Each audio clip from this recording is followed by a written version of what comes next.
اللہ الرحمن الرحیم الحمدللہ رب العالمین والعاقبۃ للمتقین والصلاۃ والسلام علی سید الانبیاء والمرسلین اما بعد اعوذ باللہ من الشیطان الرجیم بسم اللہ الرحمن الرحیم ان اللہ وملائکتہ یصلون علی النبی یا ایھا الذین آمنوا صلوا علیہ وسلموا تسلیما السلام علیکم ورحمۃ اللہ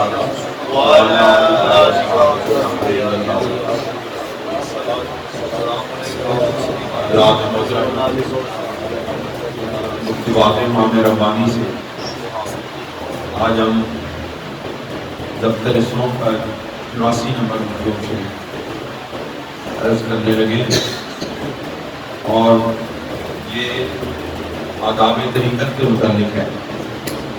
طریقت نقشبندیہ کے آداب کیا ہیں اور اس میں ذکر کا طریقہ کیا ہے اور باقی زندگی گزارنے کا عبادت کا کیا انداز اختیار کرنا ہوتا ہے اس طریقہ بات میں داخل ہونے کے بعد۔ تو یہ مکتوب آپ نے حافظ عبدالغفور صاحب جو آپ کے مرید ہیں ان کی طرف ارسال فرمایا ہے۔ آپ فرماتے ہیں کہ الحمدللہ والسلام علی عبادہ الذین اصطفیٰ۔ طالب روایت کے بعد از تصحیح عقائد و موجب آرائے صاحبہ اہل حق شکر اللہ تعالیٰ سائیہم کہ طالب اس راستے کے طالب کو چاہیے، یعنی جو اس راستے کا طالب ہوتا ہے، اس طریقے کا طالب ہوتا ہے، جو سلوک کے سلسلے طریقت نقشبندیہ کو سیکھنا چاہتا ہے اس کو طالب، جو شخص طریقت نقشبندیہ میں اس لیے داخل ہوں کہ میں سلوک طے کروں گا اس کو طالب کہتے ہیں۔ طریقت نقشبندیہ میں جو شخص کسی پیر کی بیعت اس لیے کرے کہ میں سلوک طے کروں گا اس کو طالب کہتے ہیں۔ آپ فرماتے ہیں اس راستے کے طالب کے لیے سب سے پہلی بات جو ہے وہ یہ ہے کہ وہ اہل سنت و جماعت کے علماء حق اور صائب رائے کے اہل لوگوں کے لیے کہ بیان کردہ عقائد کے مطابق اپنے عقائد درست کریں۔ سبحان اللہ، سبحان اللہ، ماشاءاللہ۔ یعنی کہ اگر عقیدہ درست نہیں ہے، اگر یقین کامل نہیں ہے تو پھر اس راستے پر چلنے کے لیے کوئی اور طریقہ اور ذریعہ نہیں ہے، اور اس راستے پر چلنے کے لیے جو اپنے آپ کو طالب کہتا ہے اس نے گویا کہ ایک قدم بھی نہیں رکھا ہے جب تک کہ اس نے اہل سنت و جماعت کے مطابق عقائد کو درست نہیں کر دیا۔ یہ بہت بڑی بات۔ اس کا یہ مطلب ہے کہ انسان کے روحانی فیوضات اور برکات اور مراتب عالیہ کی بنیاد جو ہے وہ عقائد اہل سنت و جماعت کے اوپر۔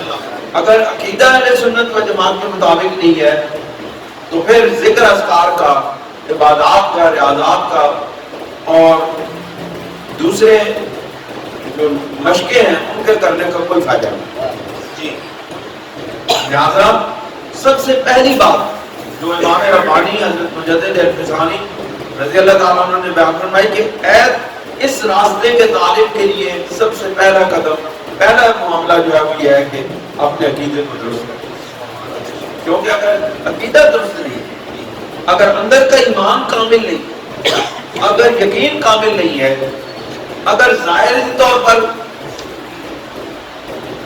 ایک بندہ عقائد کا اظہار کرتا ہے لیکن اس کا اندر، اس کا باطن ان عقیدے کو تسلیم نہیں کرتا ہے تو اس کو منافق کہتے ہیں۔ اور منافق اتنی بڑی منافقت، اتنی بڑی بیماری ہے، اتنا بڑا روگ ہے کہ اللہ رب العزت نے بھی منافقوں کے بارے میں کہا ہے کہ وہ جو منافق ہوں گے وہ پھر درک اسفلین، یہ سب سے جہنم کے جو نچلا گہرا ترین مقام ہوگا، منافقوں کو اس میں ڈالا جائے گا، کافروں کو اس سے اوپر کا درجہ، گناہگاروں کو اس سے اوپر کا درجہ، لیکن منافق سب سے نچلے ترین درجے کے اندر، جو جہنم کا نچلا ترین درجہ ہے، اس کے اندر منافق کو ڈالا جائے. کیوں؟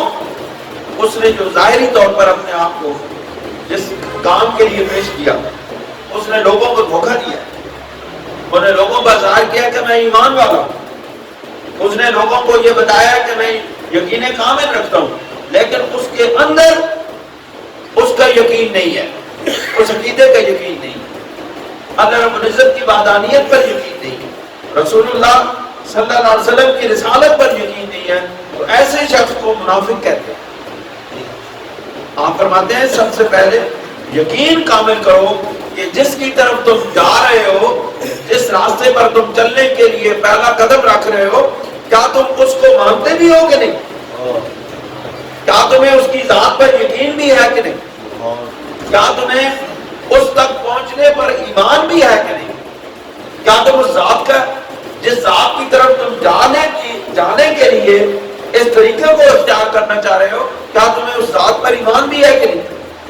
اگر اندر یقین نہیں ہے، اگر باطن میں اس ذات کو ماننا نہیں نصیب ہوا ہے، تو پھر ظاہری طور پر اگر بندہ کہتے رہے لا الہ الا اللہ لا الہ الا اللہ محمد رسول اللہ، تو اس کا یہ مطلب ہے کہ اس نے لوگوں کو دھوکہ دیا ہے، لوگوں پر ظاہر کیا ہے کہ میں ایمان والا ہوں، لیکن باطن میں اندر اس کا یقین نہیں ہے نہ اللہ پاک نہ رسول پر، تو وہ کیا ہوا؟ وہ منافق. اور منافقت جو ہے یہ بہت بڑی بیماری ہے، بہت بڑا روگ ہے، اور یہ سوائے اللہ تعالیٰ کے فضل سے یہ روگ نہیں جاتا. آپ فرماتے ہیں کہ وبعد علم باحکام فقہیہ ضروریہ، اور اس کے بعد احکام فقہیہ ضروریہ، ضروری جو فقہی مسائل ہیں، احکام ہیں، ان کا علم حاصل کرنا، یعنی ایمان عقیدہ کامل کرنے کے بعد اگلا جو سیٹ اپ ہے، اگلا جو مرحلہ ہے، وہ یہ ہے کہ فقہی ضروری مسائل، نماز روزہ کے ضروری مسائل، فقہی احکام، زکوٰۃ کے احکام، حج کے احکام، ضروری جو فقہی احکام ہیں، خاص طور پہ نماز کے احکام، ان کا جاننا بہت زیادہ ضروری ہے.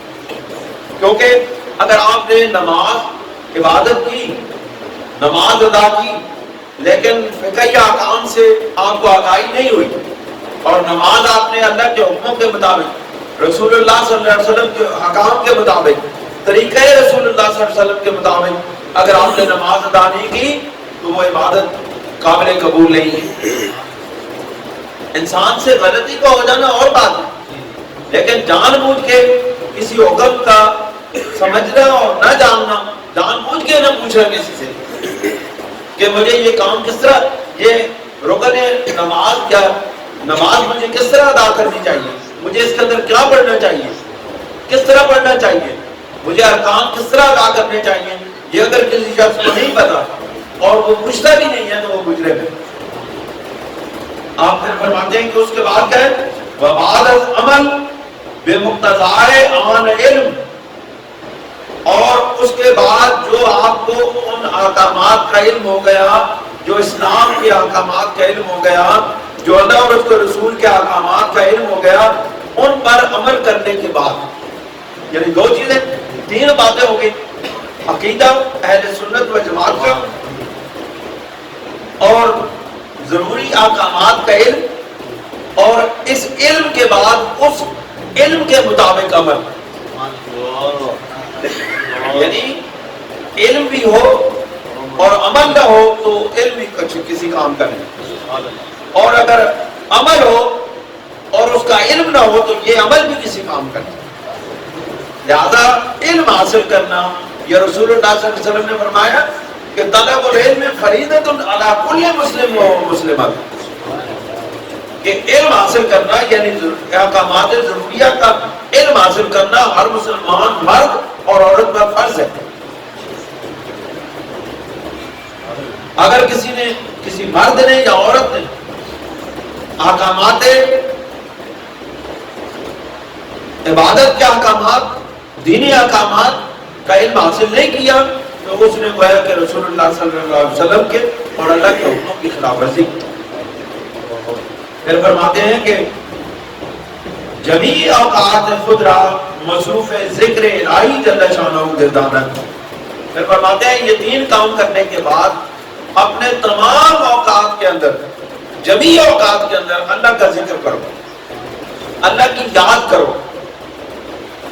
اب صرف ذکر یہ نہیں ہے کہ میں اللہ اللہ اللہ کرتا رہوں یا میں لا الہ الا اللہ کہتا رہوں، نہیں، میرے دل کے اندر جو اللہ کی یاد ہے، میں کوئی کام کر رہا ہوں تو اس کام کے دوران میں میرا دل اللہ کی طرف متوجہ ہے اور میں اللہ کو یاد کر رہا ہوں کہ میرا رب سونا مجھے دیکھ رہا ہے، یہ بھی ذکر ہے۔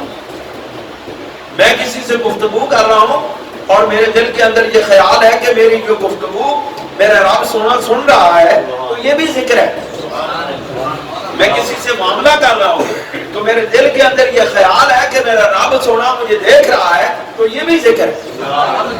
آپ فرماتے ہیں جمیع اوقات کے اندر، تمام اوقات کے اندر اس کو ذکر الہی جل شانہ میں اس کو مشغول ہو جانا چاہیے۔ یہ طریقت کی منزل طالب راہ کا یہ عمل، پہلا عمل عقیدہ، دوسرا احکامات کا علم حاصل کرنا، تیسرا احکامات کے علم حاصل کرنے کے بعد اس علم کے مطابق عمل کرنا، اور چوتھا ہر وقت ذکر الہی میں مشغول ہے۔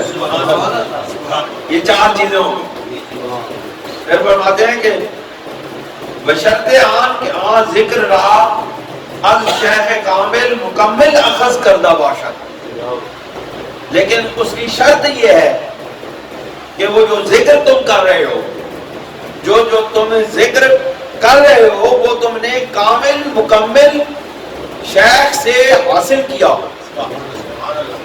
وہ جو ذکر کا طریقہ ہے تم نے کامل مکمل شیخ سے حاصل کیا۔ اکمل شیخ، اس کا یہ مطلب ہے کہ علم حاصل کرنے کے بعد، عمل کے بعد شیخ کامل کی تلاش کرنا بھی اسی طرح ضروری ہے جس طرح کے احکامات دین کا علم حاصل کرنا، کیونکہ اس سے پہلے جتنی باتیں ہیں وہ آپ نے سیکھ لی ہیں، اب اس کے بعد آپ کے عمل کا مرحلہ شروع ہو رہا ہے۔ علم آپ نے حاصل کر لیا، اب عمل کا مرحلہ شروع ہو رہا ہے، اور وہ عمل جو تمہیں رب کے ساتھ ملانے والا ہے، تو یہ ایسا عمل جو ہے جب تم کرنے لگے ہو تو تمہیں ایک ایسے استاد کی ضرورت ہے جو کامل بھی ہو، مکمل بھی ہو، مکمل کرنے والا بھی، کہ اس نے، کہ آپ نے اپنا جو وہ ذکر ہے، یعنی اس آپ کے شیخ کامل نے، ہمارے طریقت نقشبندیہ میں جب کوئی شخص سلسلہ طریقت میں بیعت ہوتا ہے تو ایک وقت کے بعد یا اسی وقت شیخ جو ہے وہ اپنے مرید کو اللہ کا ذکر بتاتا ہے، اور وہ ہاتھ لگا کے بتاتا ہے کہ یہ تیرا ذکر ہے، لطیفہ قلب ہے، اور یہاں سے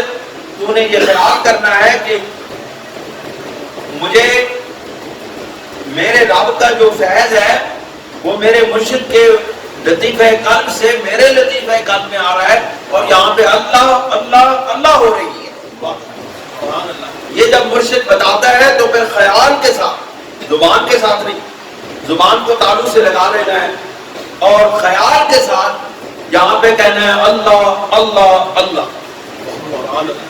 لیکن یہ شیخ کامل جب سکھاتا ہے تو وہ آپ کے اس لطیفہ کے اوپر، جس لطیفے کا آپ کو ذکر دے رہا ہے، وہ اپنی قوت سے، اپنی روحانی طاقت سے اس ذکر کو آپ کے اس لطیفہ کے اندر نافذ کرتا ہے اور اس کے اندر جاری کرتا ہے۔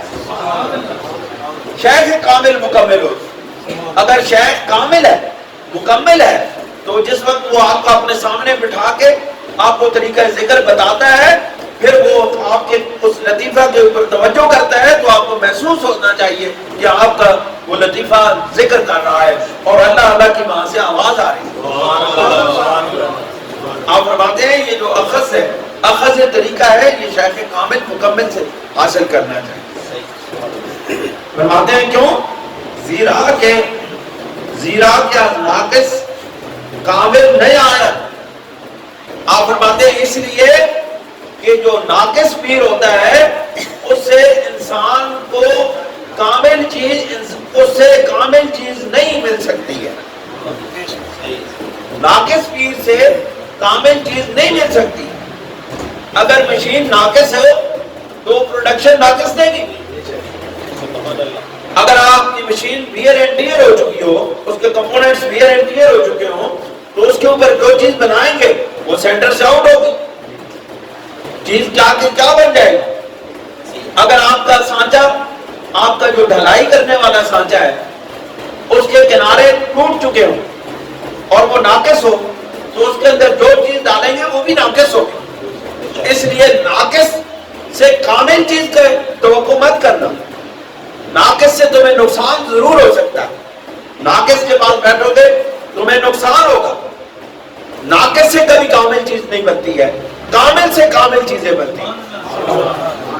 اگر ایک شخص خود ہی ناقص ہے، اس کے اندر ہزار عیوب ہے، ہزار نقائص ہے، وہ کس طرح پیر بن سکتا ہے؟ وہ کس طرح شیخ طریقت بن سکتا ہے؟ وہ کس طرح شیخ کامل بن سکتا ہے؟ اس کا تو اپنا من پاک نہیں ہے، وہ تو خود گندگی کا ڈھیر ہے، اسے تو بدبو آتی ہے. وہ خوشبو کیسے دے گا؟ خوشبو تو اس سے آتی ہے جس کا اندر پاک ہو، اندر صاف ہو، پھر وہ شیخ کامل ہوتا ہے. ورنہ یہ سب دھوکہ ہے. آپ فرماتے ہیں کہ ناقص سے کامل چیز نہیں بن سکتی ہے، نہیں برآمد ہو سکتی ہے. اور پھر فرماتے ہیں وہ اوقات خود رہا بذکر پر نہج معمول عارف کہ بغیر ادائے فرائض و سنن موقتہ بعید چیز نہ پرداز ہے. آپ فرماتے ہیں کہ تم اس ذکر میں جو تمہیں اپنا شیخ عطا فرماتا ہے، اس ذکر کے بعد تم کسی اور چیز میں کبھی مشغول نہ ہونا، حتیٰ کہ تم نوافل بھی ادا نہ کرنا.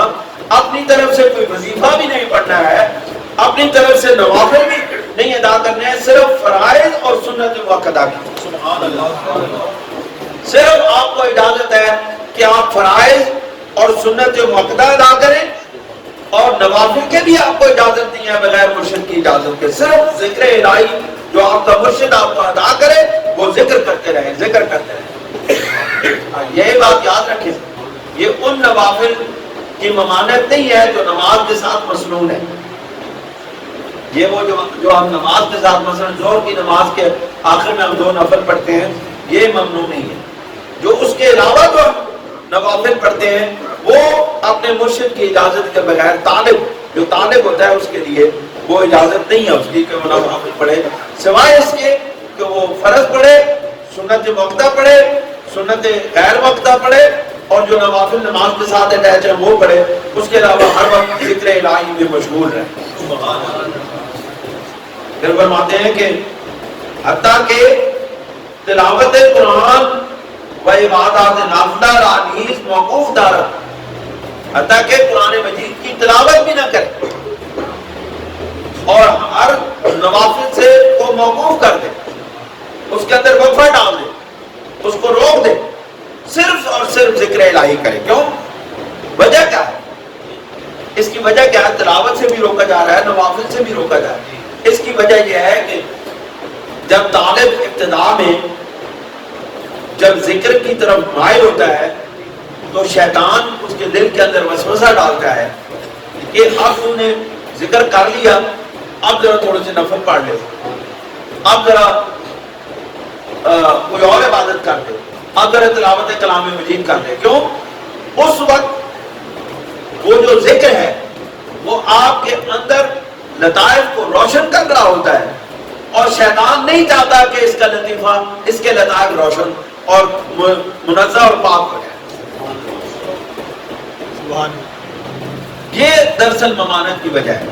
ورنہ یہ نہیں ہے کہ مرشد جو ہے وہ تلاوت قرآن مجید سے وہ جی دیکھیں جی مرشد نے تلاوت سے روک دیا. نہیں، وجہ اس کی یہ ہے کہ اس وقت جب ابتدا کرتا ہے کوئی طالب تو اس وقت اس کو ضرورت اس بات کی ہوتی ہے کہ وہ اتنا ذکر کرے تاکہ اس کے لطائف روشن ہو جائیں. پھر جب وہ مرشد کی اجازت سے تلاوت کرے گا تو آیات ایسے محسوس ہوں گی جیسے ان کے دل پہ اتر رہی. سبحان اللہ. پھر تلاوت کا مزہ اور ہے.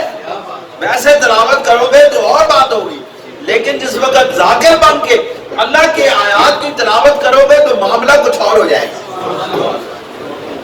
اس لیے علامہ اقبال رحمۃ اللہ علیہ نے یہ فرمایا ہے کہ نہ ہو جب تک تیرے ضمیر پر، نہ ہو جب تک نزول کتاب، کہ جب تک تیرے ضمیر پر کتاب نازل نہ ہو اس وقت تک تیرے یہ ساری چیزیں سجود قیود ہر چیز اس کا کوئی فائدہ نہیں.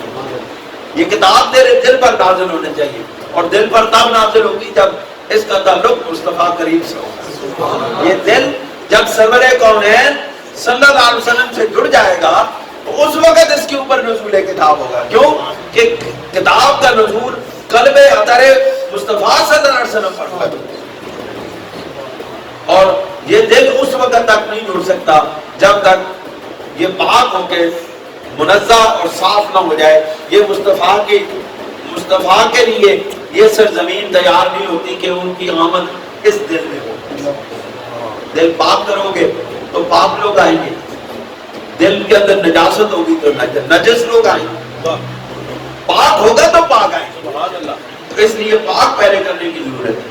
آپ فرماتے ہیں وَبَعْوَضُو وَبَيْوَضُو ذکر گویا وَإِسْتَعْدَوْ وَنَشِسْتَوْ اُسْتَعْدَوْ وَحَمِین کان مشتغل باشا. آپ فرماتے ہیں کہ تم بے وضو ہو یا باوضو ہو، تم ہر وقت ذکر الہی میں مشغول رہو. کھڑے ہو یا بیٹھے ہو یا لیٹے ہو، ہر وقت ذکر الہی میں مشغول رہو. دل تمہارا اللہ اللہ اللہ کہتا ہے. لوگوں کو سنانا نہیں ہے کہ لوگ کہیں جی بڑا ماشاءاللہ جی بڑے احساس آخر ہو گئے، ہر وقت ذکر کرتے رہتے ہیں، ہر وقت ذکر. یہ انتہائی خطرناک بات. اگر لوگوں کے لیے کریں گے، عبادت لوگوں کے لیے کریں گے تو یہ پھر اللہ کے لیے نہیں ہوگی، یہ شرک ہو جائے گی. لوگوں کو دکھانے کے لیے اگر کوئی بندہ اللہ اللہ کرتا ہے یا نمازیں نوافل پڑھتا ہے تو وہ اللہ کے لیے نہیں ہوتا، وہ اس بندوں کو دکھانے کے لیے ہوتا ہے. بندے طریقت نقشبندیہ میں یہ لازم ہے کہ اخلاص پیدا کیا جائے، اور اخلاص اس صورت میں ہوتا ہے کہ جب ساتھ والے بندے کو بھی نہ پتہ چلے کہ آپ اللہ کا ذکر کر رہے ہیں. پھر فرماتے ہیں کہ بدر آمد و رفت بدر خور و خفت بدر خور و خفت از ذکر الہی خالی نہ باشا، کہ آپ کا آنا جانا، آپ کا چلنا پھرنا، آپ کا کھانا پینا، کوئی بھی ایک لمحہ بھی اللہ کے ذکر سے خالی نہ ہو. یہ شعر فرماتے ہیں، بہت خوبصورت شعر ہے. یہ آپ لکھتے ہیں کہ ذکر کو ذکر تاترا جانس، ذکر کو ذکر تاترا جانس، کہ ذکر کرو جس وقت تک تمہارے جان میں جان ہے اس وقت تک ذکر کرو. ذکر کو ذکر کو ذکر کہو، ذکر کہو، ذکر کرو. ذکر تاترا جانس، اس وقت تک ذکر کرو جب تک تمہاری جان میں جان ہے. باقی دل سے ذکر یزدان است، کہ دل کی باقی اللہ رب العزت کے ذکر سے حاصل ہوگی. اللہ کا ذکر ہوگا، دل پاک ہوگا، اندر نجاستیں ختم ہوگی، غلاظتیں ختم ہوگی، اللہ کا نور آئے گا، لطائف روشن ہوگے، اور پھر جس وقت اللہ کے انوارات اور تجلیات آپ کے اندر کو روشن کر دیں گے، ایمان کامل ہو جائے گا، یقین کامل ہو جائے گا. اللہ تعالیٰ کے انوارات اور تجلیات جب آپ کے اندر ان لطائف پر اتریں گی، آپ کے یقین میں اضافہ ہوتا چلا جائے گا، آپ کو اپنے رب کے ساتھ مزید تعلق گہرا ہوتا چلا جائے گا، آپ کا اپنے رب پر ایمان کامل ہوتا چلا جائے گا، اور اللہ رب العزت آپ کو پھر اپنی آغوش رحمت میں لے لے گا. پھر جس وقت اس دنیا سے جانے کا وقت ہوگا تو پھر اللہ اللہ کرتے انسان اس دنیا سے جائے گا، ایمان کے ساتھ جائے گا. ہم کہتے ہیں نا دعا کریں کہ اللہ تعالیٰ ہمیں ایمان کے ساتھ لے جائے، تو دعا یہ کریں کہ ایمان کے ساتھ لے جائے. تو اس کی تیاری یہ ہے کہ آپ کا دل ہر وقت اللہ کے ذکر سے معمور ہے. جب یہ ذکر کی عادت ہوگی، جب اللہ اللہ کے ذکر کی عادت پڑ جائے گی، یہ رچ بس جائے گا، یہ ذکر یہ نام جب ہمارے اندر رچ بس جائے گا تو پھر کیا ہوگا؟ نتیجہ کیا ہوگا؟ جب آخری وقت ہوگا تو اس وقت بھی ہوگی اللہ اللہ اللہ۔ باخر دعوانا ان الحمدللہ رب العالمین۔ جزاک اللہ۔